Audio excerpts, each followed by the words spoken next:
Good afternoon, children. Welcome to today's session. Today we'll continue with whole numbers.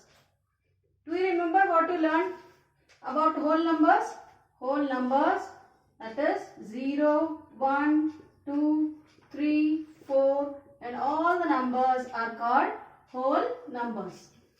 We have learned about it. Is it or not? Also we learned about number line, addition on the number line, subtraction on the number line, also multiplication on the number line. Now in today's class we will see the properties of these whole numbers. Okay, we will see the properties. Some of the properties we are going to learn now. Let us see the first property, like commutative property. Commutative property. I'll give you an example. When any two whole numbers are added, look here, 2 plus 4. Yes, when we add these two numbers, what we get? We get a whole number itself. Okay, now it is 2 plus 4.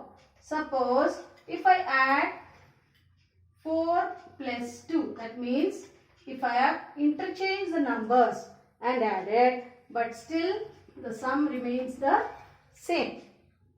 Yes, that is, if any two whole numbers are added and if you change its order and add, but still the sum remains the same. This property is called commutative property. Here it is addition, so it is commutative property of addition. Okay, I'll show you another example.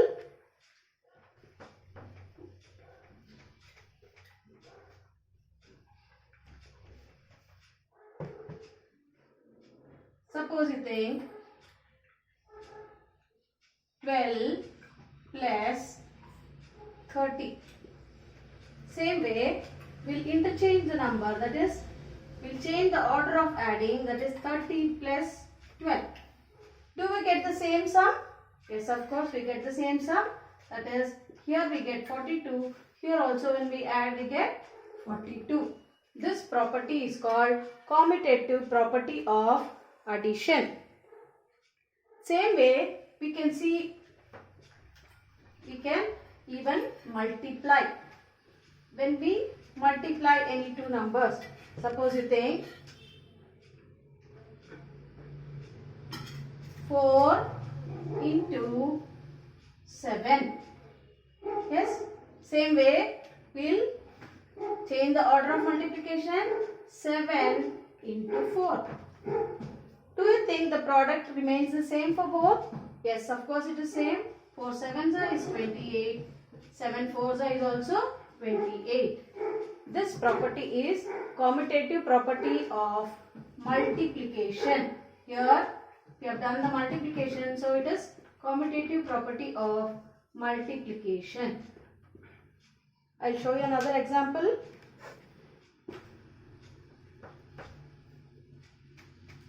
Same for multiplication.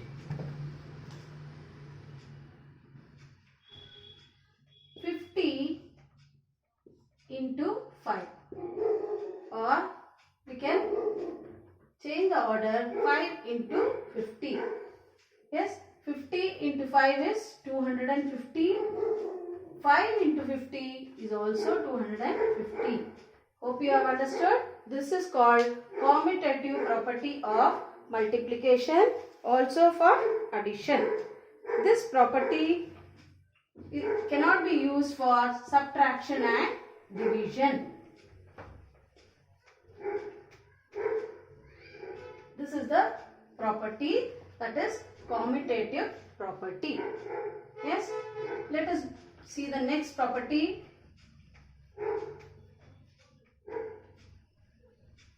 The next property is, look here,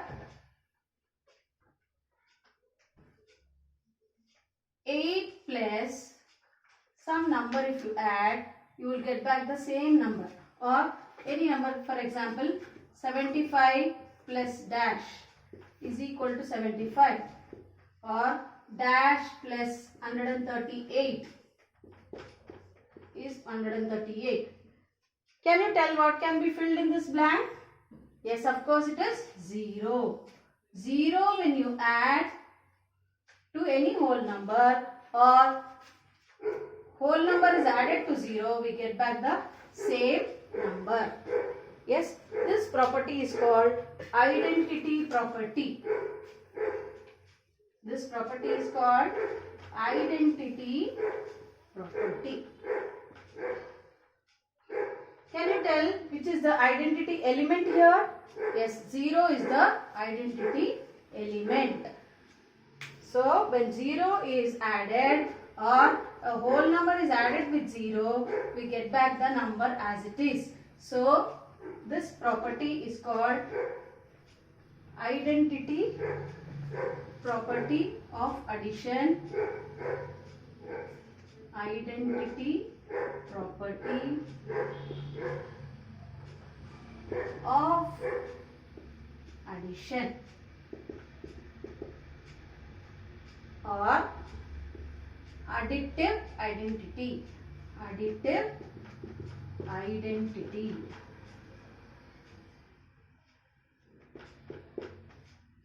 Yes. Now can you tell what is the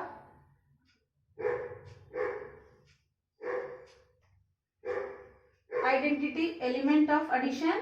0 is the identity element of addition. 0 is the identity element of addition. Hope you have understood. Same way, what will be the identity element of multiplication? Let us see now. Identity property of multiplication. Look here. Any number, for example, take 17 into something, we should get back the same number. 393 into dash is equal to 393. Dash into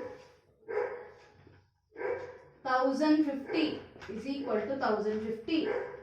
Can you tell what number can be placed here? Yes, of course it is 1. 17 into 1 we get 17 itself. 393 into 1 we get 393 itself. Same way 1 into 1050 we get 1050. So what do you think 1 is? 1 is the identity element of multiplication.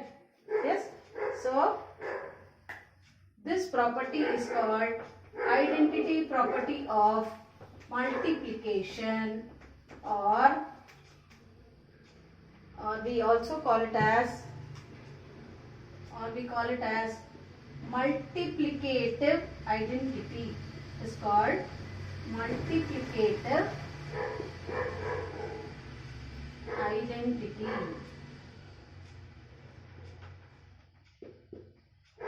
And 1 is the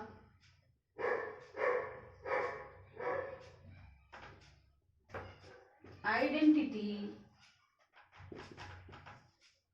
element of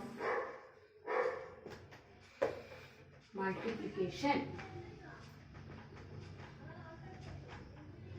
Is the identity element of multiplication. Okay, so we have learned 3 properties now. That is, I'll show you which are the properties you learned now.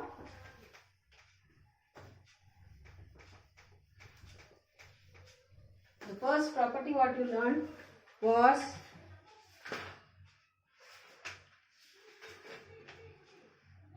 we learned was commutative property. Commutative property of addition and multiplication. Of addition and multiplication.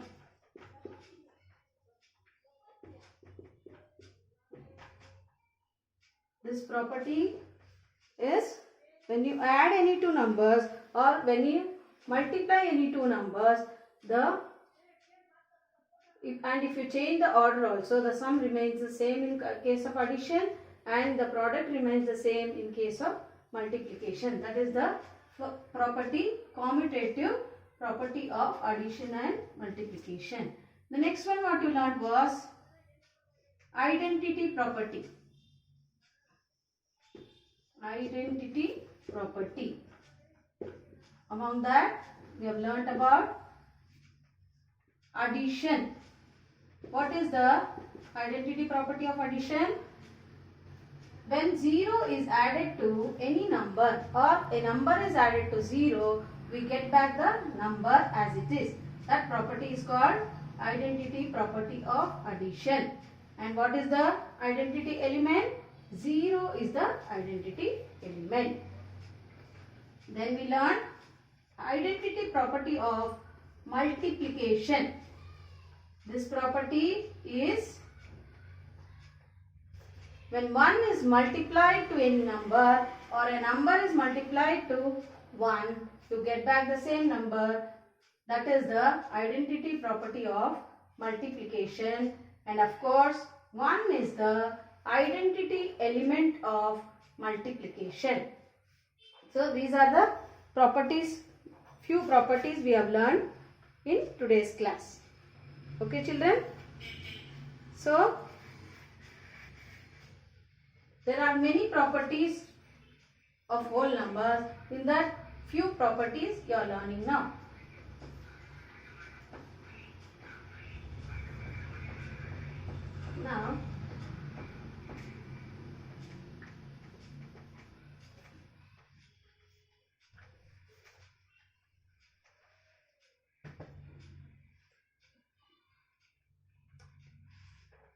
Now let us see some sums in the exercise 2.2. Exercise 2.2. Okay. In that, the first main is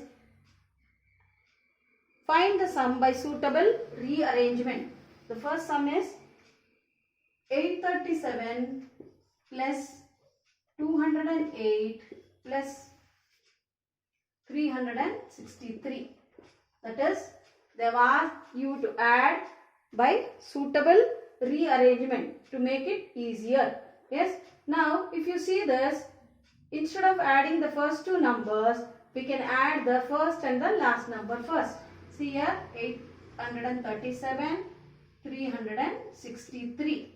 When you add this, look here, 7 plus 3 is 0, then 6, 10, 0, 1 carry here, 9, 10, 11, 12. It is 1200. 1200 and 208. It is easy to add. 8, 0, 4 and 1. Yes, this is one of the finding the sum by rearranging. I'll show you the next main, that is multiplication. By addition is quite easy. Let us see the multiplication. The first sum in that 2 into 1768 into 50. Look here. Instead of multiplying 2 and 1768, we can multiply 2 and 50. Do you know? When you multiply 2 and 50, what do you get? When you multiply 2 and 50, what is it? It is 100. Is it easy or not? Yes. Now this 100, we can easily multiply it into 1768. Without doing any multiplication, we can get the answer as 1768 and 2 zeros. So the answer is 1,76,800. So this is the way of finding the product by rearrangement.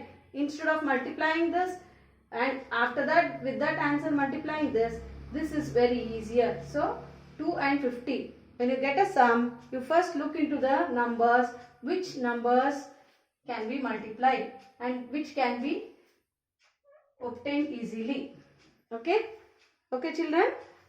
I think you have understood. So in today's class, we learnt about the properties of whole numbers. Hope it is clear. Okay? Thank you children.